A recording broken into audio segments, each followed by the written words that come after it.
Fire your entire team within 45 days, or I'll handle it myself, Austin Mills said, not even looking up from his tablet as he invaded my office at 9 a.m. sharp, just walked right in like he owned the place.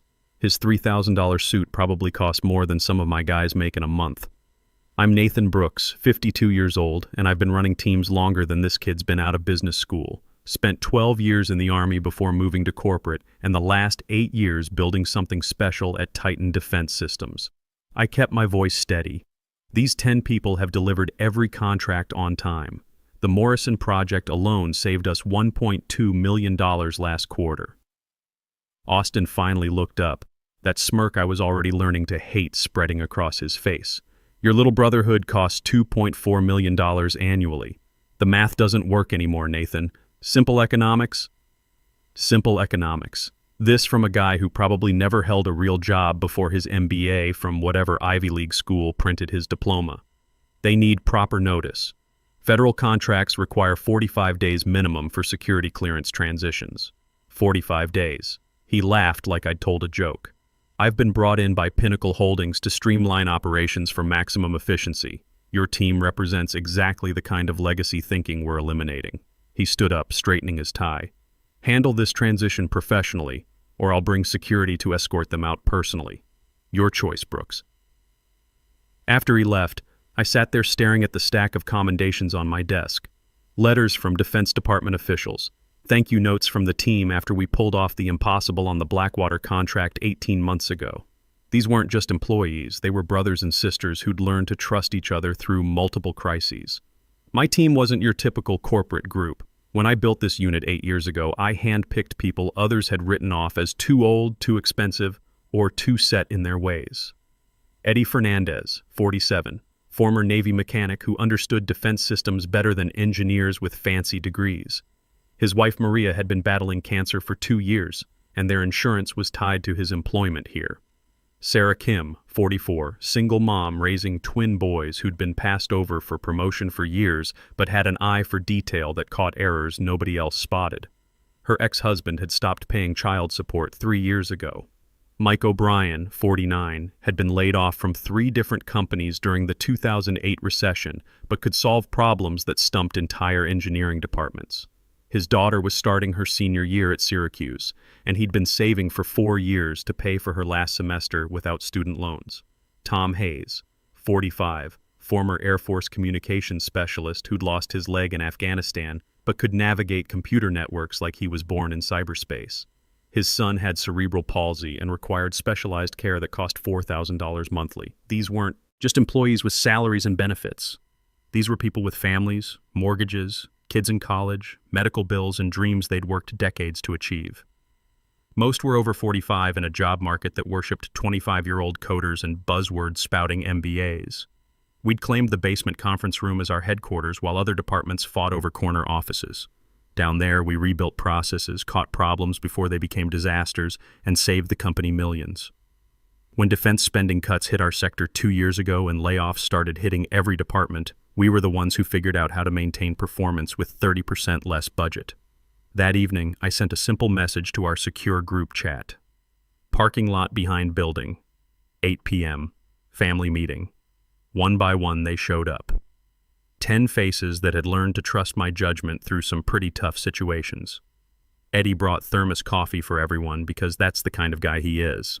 Sarah had that focused look she gets when she knows something's wrong but is ready to handle whatever comes next. The new efficiency expert wants you all gone within 45 days, I said straight out. No point sugarcoating bad news. The silence lasted exactly 10 seconds before Mike spoke up. What about the Phoenix launch? We're 6 weeks out from final demonstration. Apparently our 18 months of work doesn't matter to the spreadsheet crowd, so that's it? This from Tony Ricci, our quality assurance specialist who'd caught a critical defect last year that would have cost us a $25 million contract.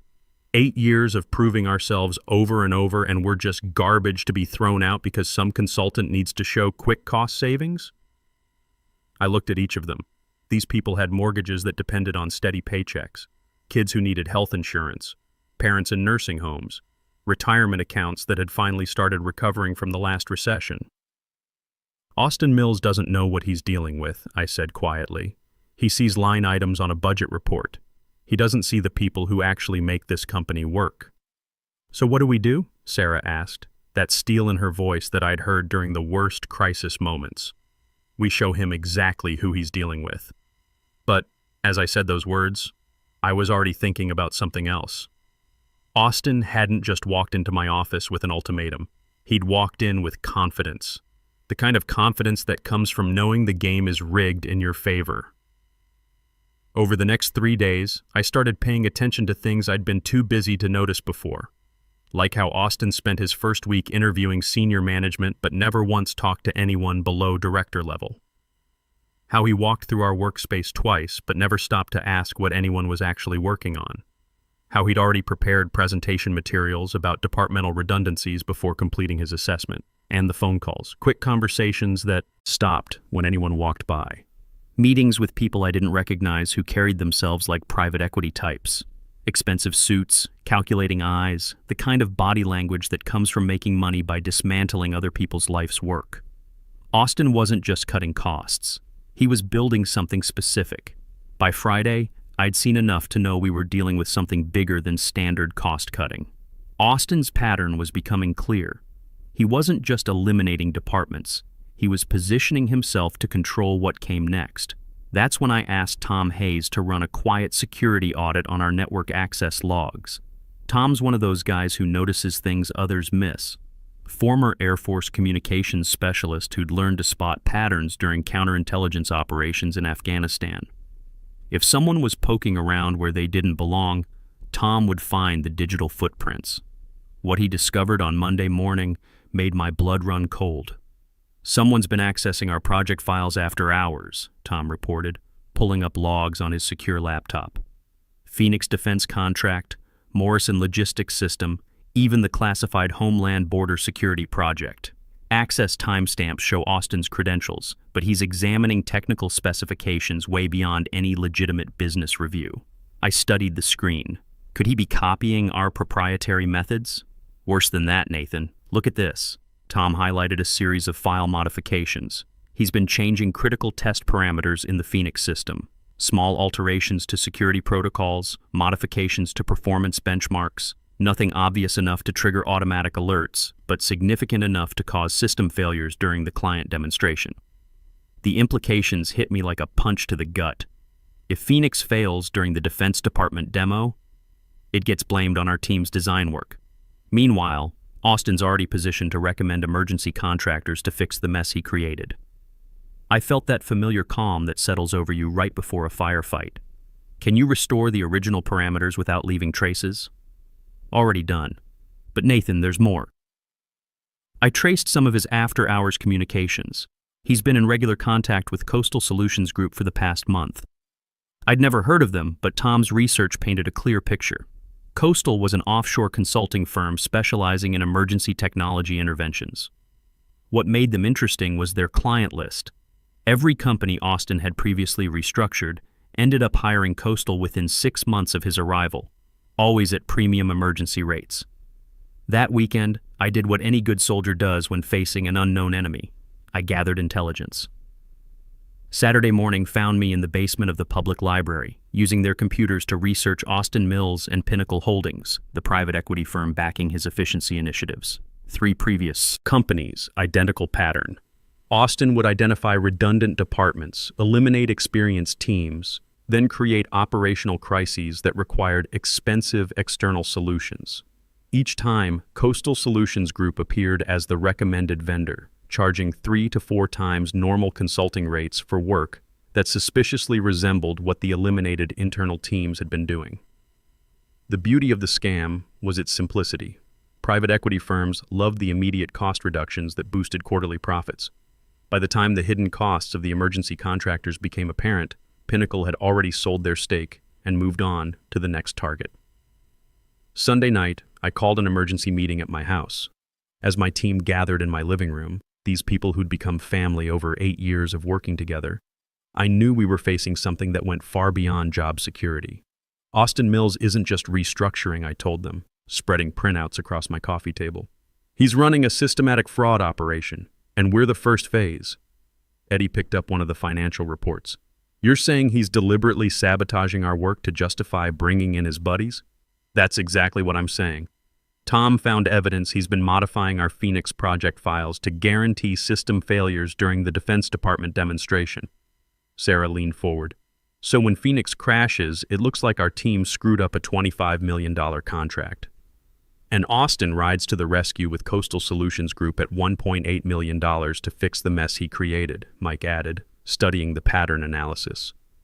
The room fell silent as everyone absorbed the implications. We weren't just fighting for our jobs anymore. We were fighting to prevent a fraud that could compromise national security projects. "What's our move?" Tom asked quietly. Over the next hour, we developed a strategy that would have made my old Army intelligence unit proud. Phase 1. Document everything while appearing to comply with Austin's transition demands. Phase 2. Give Austin enough rope to hang himself by making his sabotage attempts so obvious that even corporate executives couldn't ignore them. Phase 3. Ensure the right people were watching when he made his fatal mistake. The following week, we executed our plan with military precision. Publicly, we began the transition procedures Austin demanded: training replacement personnel, documenting processes, preparing handover materials. Anyone watching would see a professional team complying with corporate restructuring. Behind the scenes, Tom implemented sophisticated monitoring on all our critical files.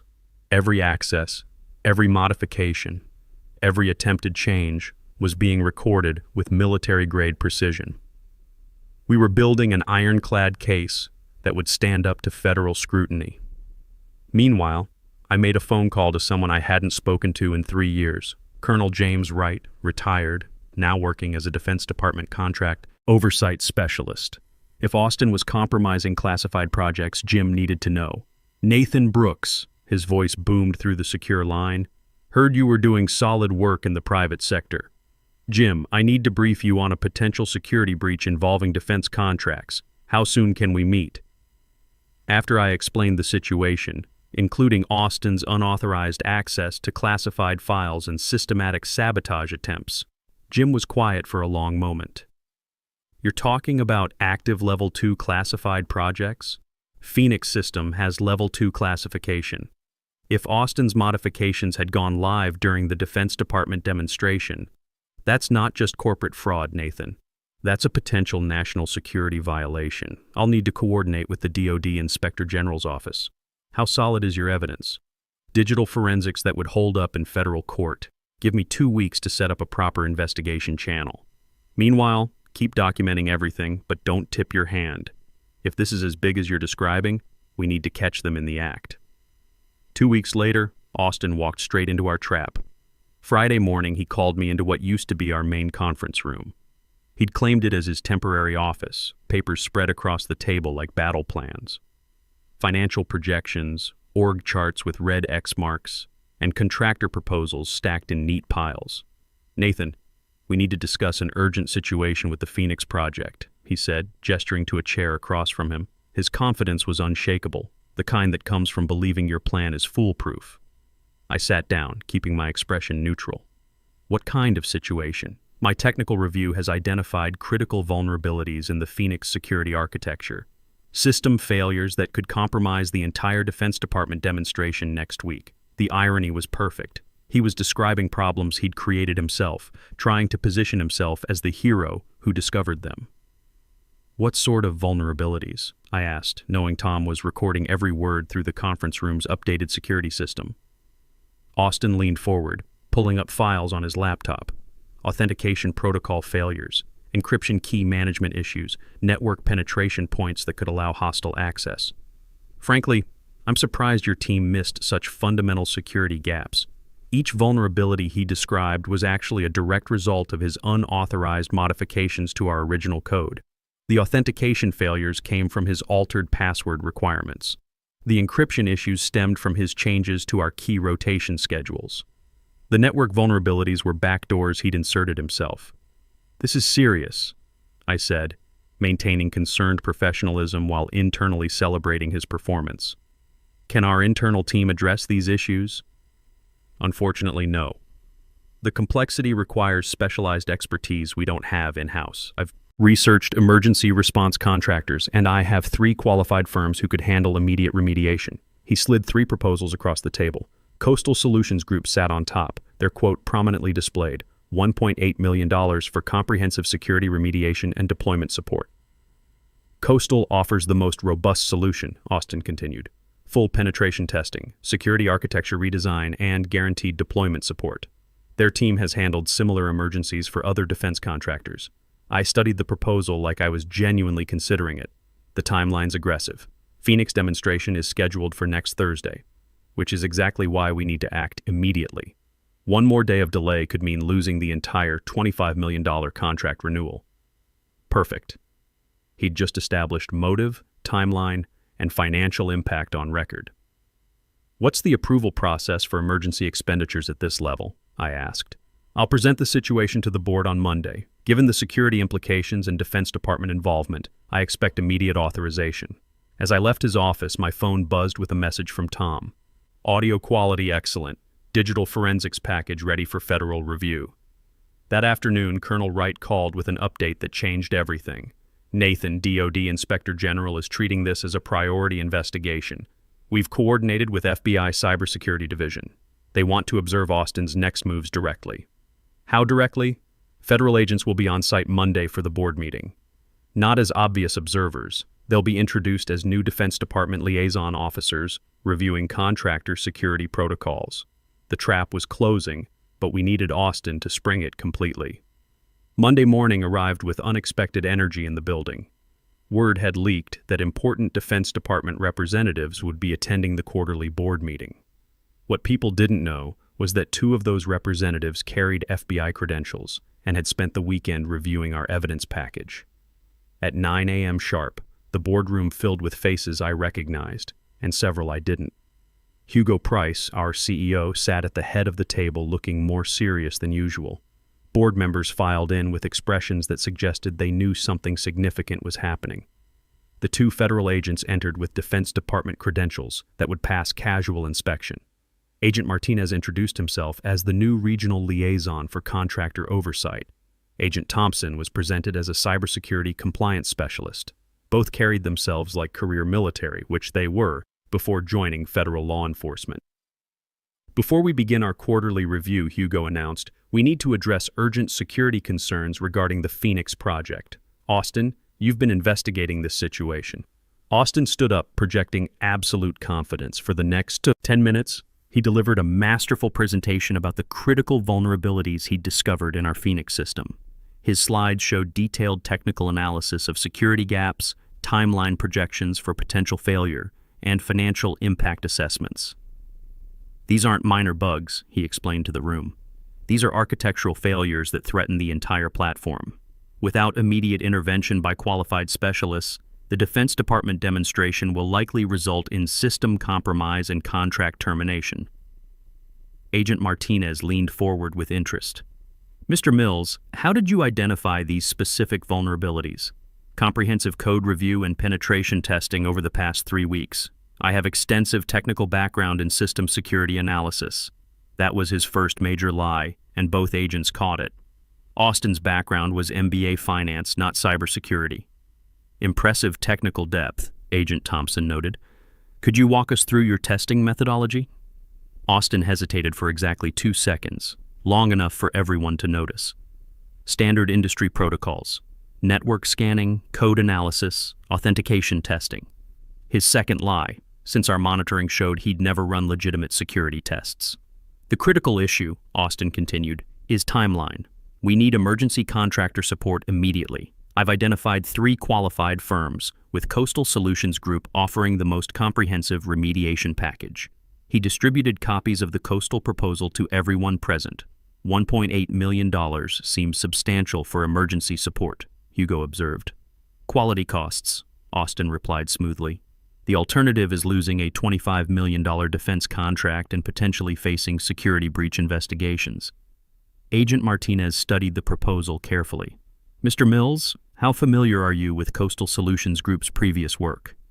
They have excellent references from similar projects, including projects at your previous employers? The room went dead silent. Austin's confident expression flickered for the first time. I may have worked with various contractors across multiple positions, he said carefully. Indeed you have, Agent Thompson said, opening a folder. Coastal Solutions Group has received contracts totaling $8.3 million from companies where you've managed restructuring efforts. Interesting pattern. Austin's face went pale as the implications hit him. Mr. Mills, Agent Martinez continued, his voice carrying the authority of someone who'd spent years interrogating suspects. We'd like you to explain how you conducted penetration testing on classified Defense Department systems without proper security clearance authorization. Austin's confident facade completely cracked. The testing was limited to publicly accessible code repositories. Actually, I said, standing up for the first time during the meeting, I think it's time we clarified exactly what Mr. Mills has been doing for the past month. Hugo nodded. Nathan, please proceed.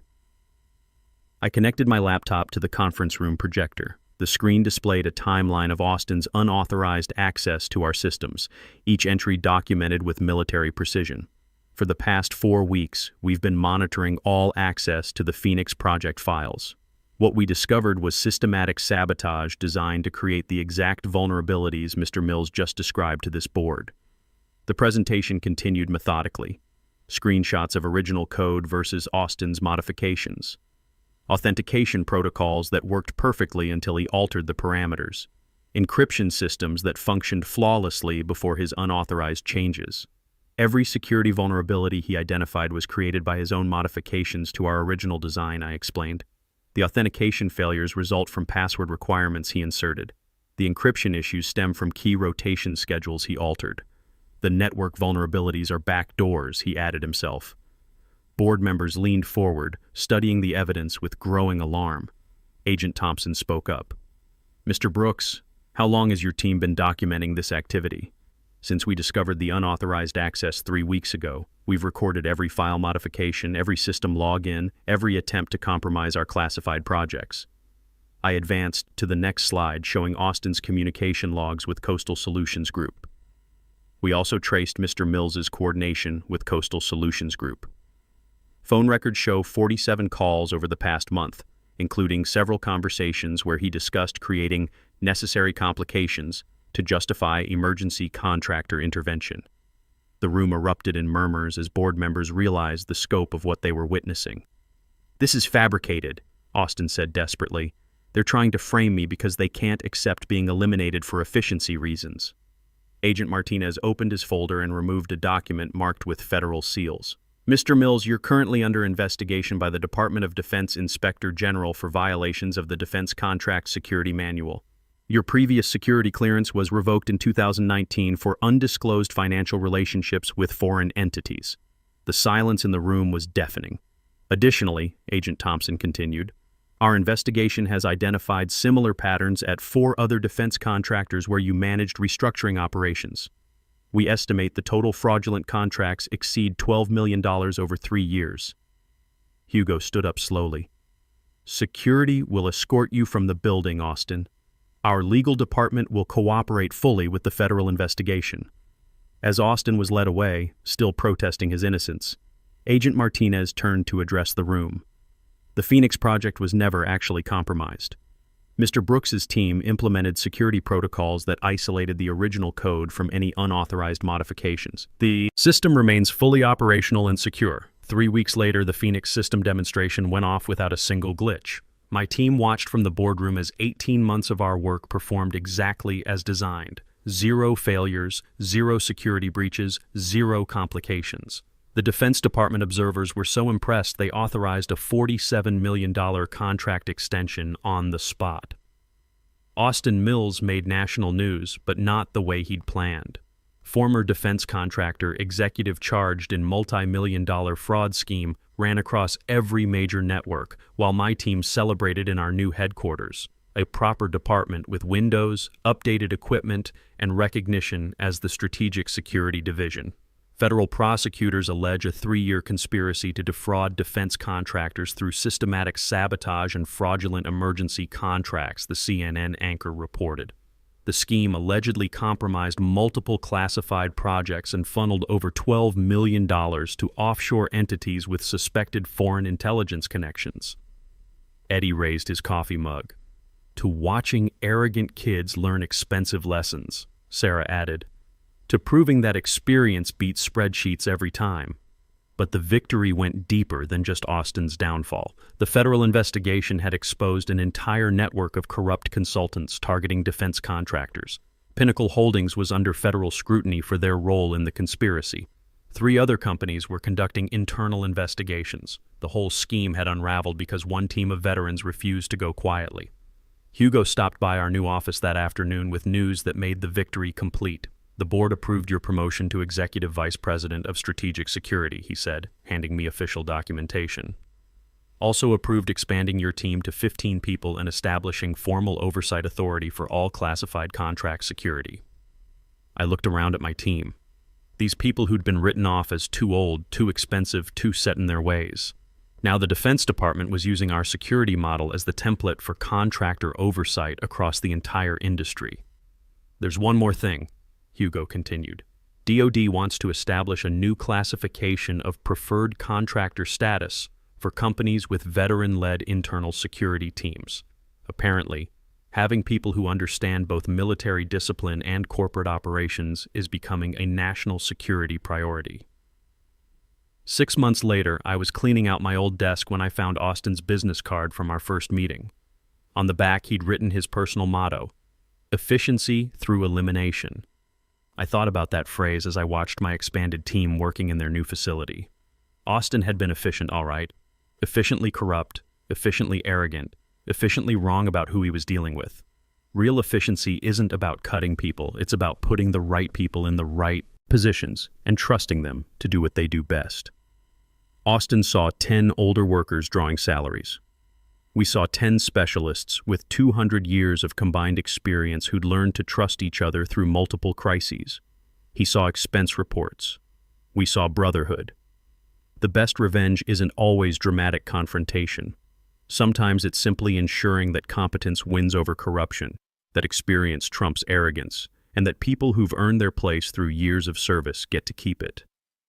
Austin Mills got 12 years in federal prison for conspiracy, fraud, and violations of the Espionage Act. His offshore partners weren't as lucky.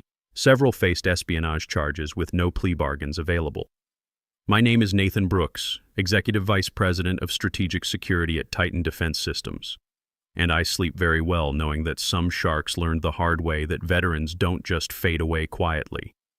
If you've ever worked with someone who underestimated your value because of your age or experience, you know exactly what I'm talking about. Sometimes the best response isn't leaving quietly. It's showing them exactly who they're dealing with when they least expect it.